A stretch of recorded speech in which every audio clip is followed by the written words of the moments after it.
All right, moving on. Breaking news coming in. ISRO Chief V. Narayanan announced that the first Gaganyaan test mission will launch in December during a press conference on the 21st of August, which is today. This mission is part of Gaganyaan 2025, India's first planned human spaceflight mission. The event was chaired by Union Minister Dr. Jitendra Singh and attended by ISRO Chairman Dr. V. Narayanan. For the first time, the selected Indian astronauts, Group Captain Shubhanshu Shukla and Group Captain Prashant B. Nair, interacted with the media. ISRO Chairman also announced the team of scientists that will be spearheading this mission. The ISRO team includes ISRO Chief Dr. V. Narayanan, VSSC Director A. Rajan, LPSC Director M. Mohan, IPRSC Director Asir Pakiyai Raj, and SDSC Director Padma Kumar FS, HSFC Director DK Singh, SSC Director Nilesh M, amongst others. Belly, my colleague, is joining us on the broadcast to talk more about this. Belly, this is of course India's first human space mission. ISRO, as it's apparent, is putting everything it has into this big project. We need the Indian Space Research Organization. It's all set to launch its maiden Gaganyaan test mission this December, and this announcement was made during the media interaction by the group captain Shubhanshu Shukla. Like I said, the team has also been announced, and he also emphasized, the group captain also emphasized the nation's readiness and the collective spirit for venturing into the into human spaceflight, and reflecting on his experience abroad, the recent AX4 mission, Axiom 4 mission, which highlighted global collaboration in space. Shukla shared the sense of wonder that he never thought he would go to space, and if he can do it, so can all. The ISRO will have Gaganyaan, Bharatiya Antariksha Station, and a series of missions also planned. And India even looks Sare Jahan Se Acha, as seen from Antariksh, is what he said during the press conference, referencing the iconic lyric and the view from the space. And Shukla also pointed out to the intangible but profound lessons gained from human spaceflight, which he believes are invaluable for India's upcoming Gaganyaan endeavor, Vinny. All right, Group Captain V.N. Jha, and space scientist, is also with us on the program. Sir, appreciate you taking out the time and speaking with us.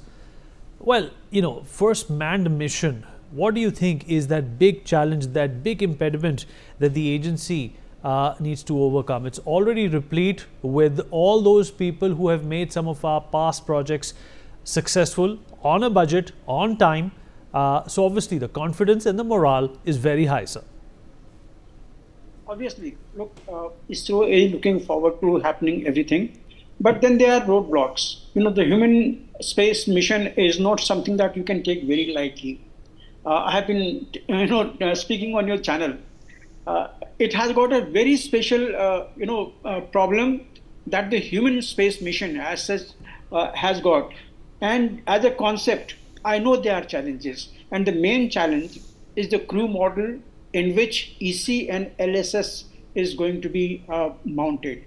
That is the environmental control and life support system. It is absolutely automated, and there is no room for any error or any malfunction coming into it. That is one thing what is holding possibly the ISRO back. As far as the making of the EC and LSS is concerned, this will be the first time ISRO will be making its own. And having worked in the R&D for almost about 9 years, I know there are challenges. You just can't make it of the quality of what the astronauts should go to the space to dock with this, to remain in the space for that 72 hours. It is not of that caliber. First, it has to be developed, it has to be proven, it has to be certified. And unfortunately today, for the ISRO, there is no independent certification agency like we have in the aviation sector. We have Semilac, we have got RCMA. We don't have anything in the space. There is one body created within the ISRO itself, but that is what is fraught with danger.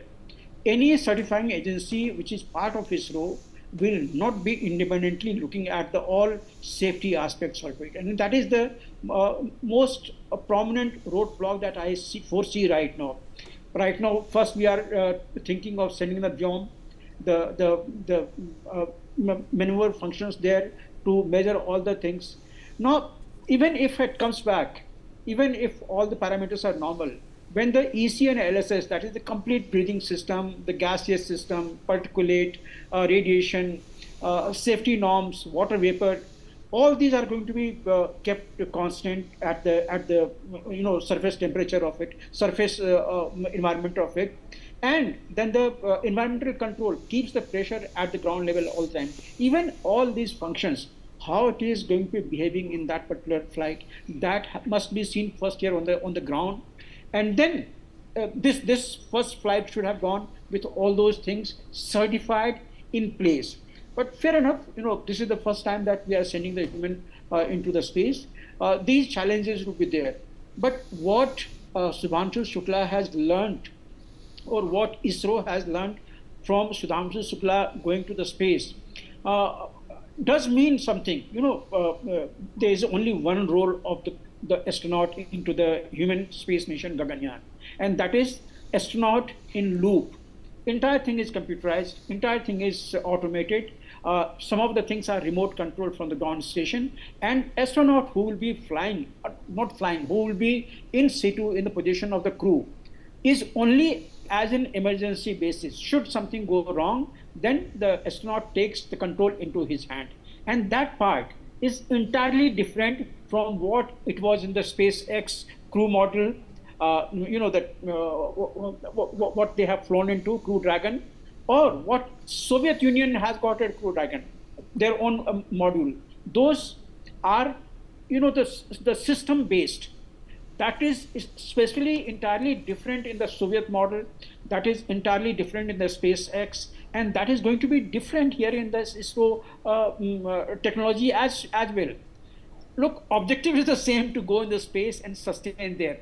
But the equipment that they have got, the crew module they have got, that EC and LSS is in position, is entirely different in all these systems. Automation is entirely different.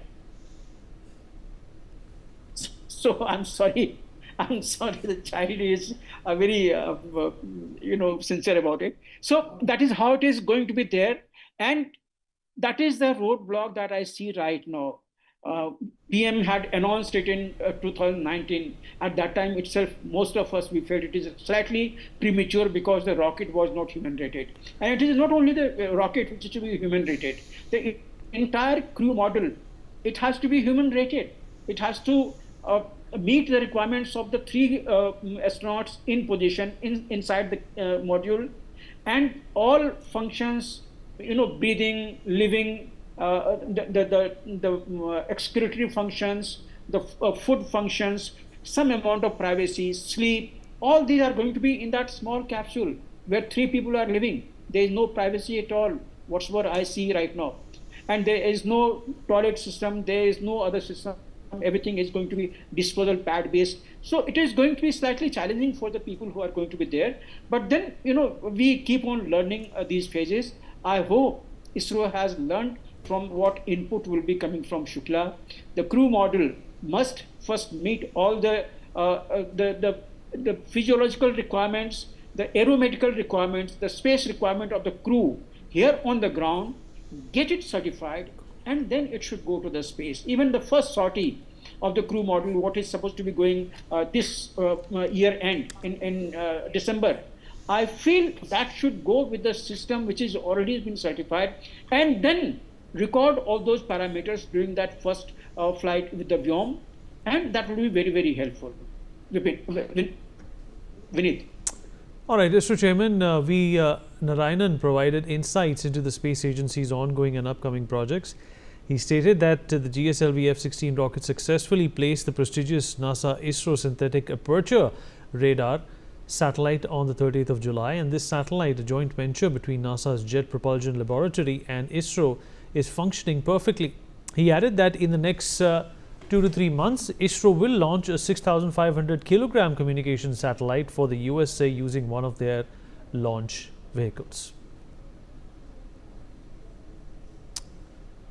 Dr. V. N. Jha still with us on the broadcast. Dr. V. N. Jha, your assessment of, another mega, attempt by ISRO. 6,500 kilograms is by no means a lightweight. Yeah, absolutely. It is by no means a lightweight. But then, look, they are the payloads. They are not the human system. They are the payloads. And like any other heavy satellite, this particular payload is going up there. 6,500 is something what maybe GSLV-3 or maybe LVM-3 is capable of taking it to the low Earth orbit. That should not be a problem at all. I don't foresee any problem. But then this has been ongoing things. What ISRO also needs is a heavy lift capability, which I suppose they are working onto it. Heavy lift, with that I mean to the caliber of about, say, 10 to 20 tons that they should be able to launch from here. If we have got the ambition of the Bharati space station, the mass to be carried to the space is phenomenal. It has to be, something of that caliber. Of course, China and USA have got the capability to lift even 30 tons of mass in one launch. We are nowhere that. So ISRO has to gear up in that sector. Right now, it has got the capability to lift up about 8 tons of to the LEO, but then that capability has to go up. So this particular program, what you have mentioned just now, putting 6,500 mass of the satellite should not be a problem. I don't see any problem. For that, vehicle is already there. On the longer run, I will wish that as more companies are coming here in the India, in the private sector, ISRO should go onto the R&D model for the heavy lifts, for the value additions into their rockets. Of course, LVM has already been now human rated, so that particular part is there. But that is only for a capability limited to about, say, 6 to 8 tons of the lift up mass.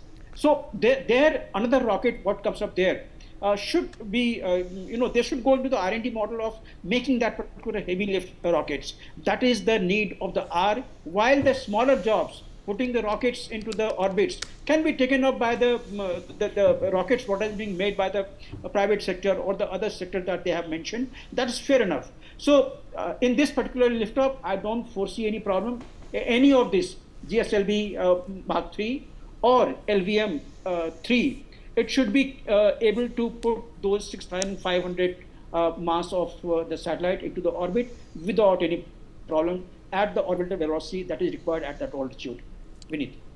For more such videos, subscribe to the Newsx YouTube channel, hit the bell icon.